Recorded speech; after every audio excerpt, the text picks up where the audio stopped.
અરે રે રે રે ક્રિસ્ટી, તને ખબર કે નહીં પેલો શ્રેય પાછો ચર્ચમાં આવી ગયો છે. એને કઈ શરમ પરમ આવતી હશે કે આટલું બધું કર્યા પછી એ ચર્ચમાં એનું મોઢું કેવી રીતે બતાવી શકે છે? શ્લેષા એ પોતાની ભૂલ સુધારવા માંગતો હશે. દરેકને બીજો ચાન્સ મળવો જોઈએ. અમુક લોકો તો ક્યારેય ના સુધરે. આપણે આપણો સમય ના બગાડવો જોઈએ.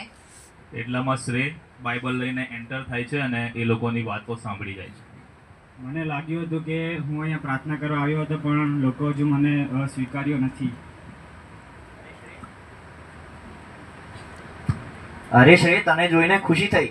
હા પાલક સાહેબ, હું અહીંયા આવ્યો હતો પ્રાર્થના એવું કરવા, પણ લોકો હજુ મારો ભૂતકાળ ભૂલ્યા નથી.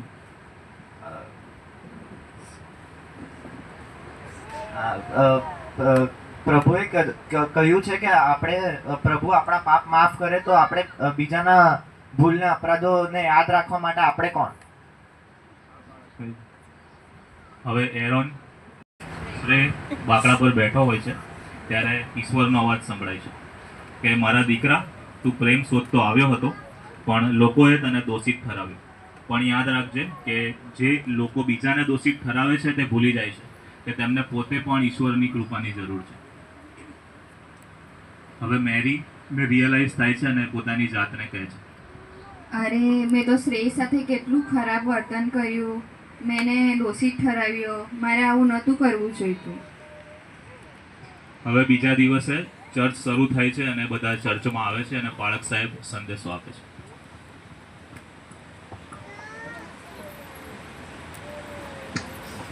આજનો સંદેશો ચાલુ કરીએ.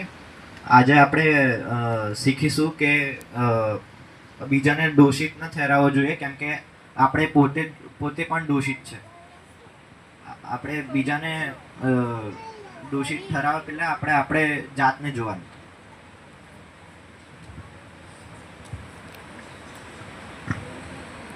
હવે ચર્ચ પૂરું થાય છે અને બધા પાળક સાહેબને મળવા જાય છે. સલામ સાહેબ. સલામ. પાલક સાહેબ. સલામ. સલામ પાલક સાહેબ.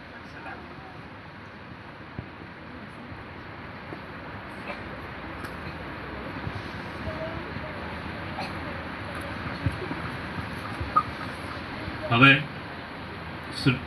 શ્લેષા શ્રેયને મળવા જાય છે. શ્રેય ઊભો રહે. હા શ્લેષા, બોલ. શ્રેય, મને માફ કરી દે. મેં તારી સાથે ખોટું વર્તન કર્યું અને તને દોષિત ઠરાવ્યો. હા, ઇટ્સ ઓકે, કંઈ નહીં. And welcome back to church. હા, થેન્ક યુ.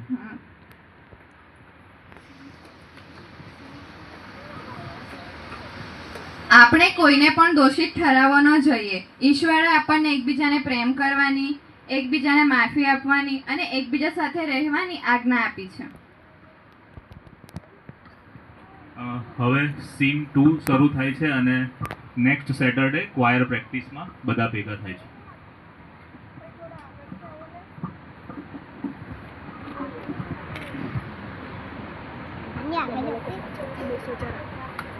हालेलुया स्तुति करेंगे, यीशु की स्तुति करेंगे. Hallelujah, hallelujah, hallelujah, hallelujah, hallelujah, hallelujah. તમે સાંભળ્યું મેં કેટલું સરસ ગાયું? આપણું ક્વાયર તો મારા લીધે જ ચાલે છે.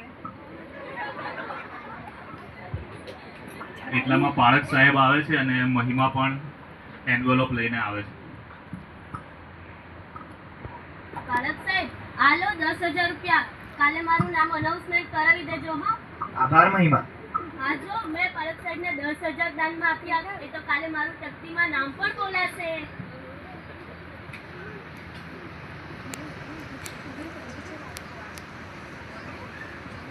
પણ યાદ રાખજે કે ગુપ્તમાં આપેલા દાન જ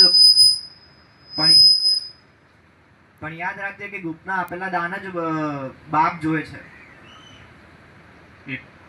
અરે શું પાળક સાહેબ, તમે તો આટલું થોડુંક નામ બોલાઈ જાય એમાં શું ખોટું છે? લોકોને ખબર પડવી જોઈએ ને કે ઈશ્વરનો અર્થ કોણ ખર્ચાય છે.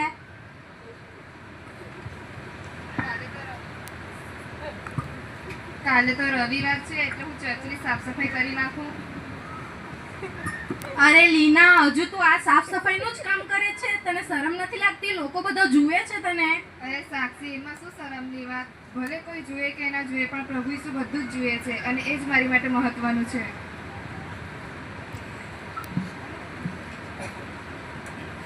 હવે ક્વાયર પ્રેક્ટિસ પૂરી થાય છે અને બધા પોતપોતાના ઘરે જાય છે. રાત્રિએ બધા સૂઈ જાય છે. જ્યારે તમે ઈશ્વરને દાન આપો ત્યારે તમે તમારા ડાબા હાથને ખબર પડવા ન દો કે તમારા જમણા હાથે શું કર્યું. સાક્ષીને ઈશ્વરનો અવાજ સંભળાય છે.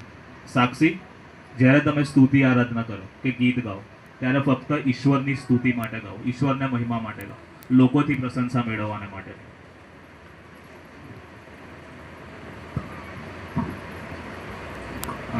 સવાર પડે છે અને બધા ચર્ચમાં આવે છે અને પાળક સાહેબ સંદેશો આપે છે.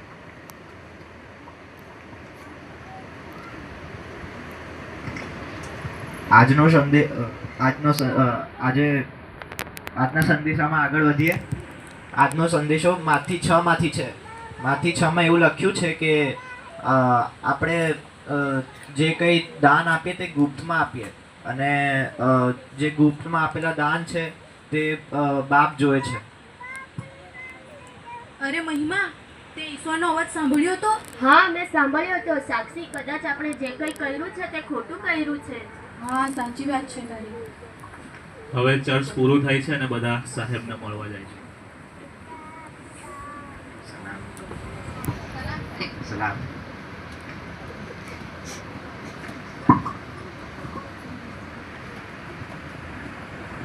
સલામ સાહેબ. સાહેબ, અમને લાગે છે કે હવે અમે ગુપ્તમાં જ દાન આપીશું. અમે જે કંઈ કરતા હતા તે ખોટું કરતા હતા. હવે હું બડાઈ પણ નહીં કરીશ. હા મહિમા, આ જે વાત પ્રભુ ઈશ્વરે તને કીધી છે તે અપનાવજે. સલામ સાહેબ, કોઈ સાચી વાત કરી. હું પણ હવે ફક્ત ઈશ્વર માટે જ ગાઈશ. સાક્ષી, આપણે એક જ દેવની સેવા કરીએ છીએ અને તેની જ સેવા કરવી જોઈએ, ભલે પછી બધા આપણને જે કહે તે. હા લીના, તું સાચું કહે છે. મેં તારી સાથે ખોટું કર્યું.